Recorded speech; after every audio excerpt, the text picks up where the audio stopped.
Hello, welcome to Collaborative Movement Solutions Shoulder Part 1. This is a no equipment version for when you're traveling. So the mobilization is going to be the same as our previous video, the lacrosse ball and the pec and the trap, but our two stabilization and engagement exercises are going to be different. So for stabilizing, Heidi is going to demo a scap push-up for us. You're going to go into your push-up position.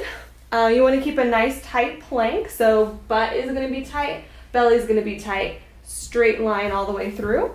And instead of bending the elbows like a normal push-up, Heidi is just going to push away from the floor and then sink to the floor, only moving her shoulders. And you're going to want to go 10 to 12 reps here, nice and slow.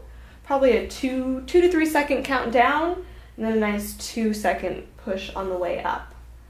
And once you've done your 10 to 12 reps of those, we're going to go into our engagement exercise. So now we're going to move into Y's, T's, and W's. The most important part about this is the setup. So when you're on the floor, you're going to want to make sure that your feet are flat on the floor and your toes are pointed. And then you're going to want to squeeze your butt so that your pelvis tilts under you and engage your core so that pelvis is pushing into the floor. So you're staying nice and tight through here and you don't have a big sway in your back. Okay. So now that Heidi is nice and tight, she's going to raise up into the W position, and we're going to have her go thumb to ceiling. So she's really engaging right here, pulling the shoulder blades back and down and together, and you're going to hold that position for 5 seconds and do 5 reps with a 5-second hold at each rep. Then she's going to move to her T, which is going to be very similar. Thumbs are still going to be pointed at the ceiling. She's going to squeeze those shoulder blades together, hold for a 5-second count, drop back down, and then give me 4 more reps at that position, just like that.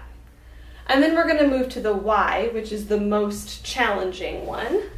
It's going to be really easy to get into your upper trap there, so feel free to stop and rest during your 5 reps. You should be focusing on pulling those shoulder blades down and together, almost as if this shoulder blade is going in the opposite back pocket. And then she's going to lift her hands up off the floor, squeezing those together, holding for a count of 5, and then she'll do 5 reps with that 5 count. And you can go through this series as many times as you have time for. If you're on the road or you're not at the gym and you still want to get some shoulder work in.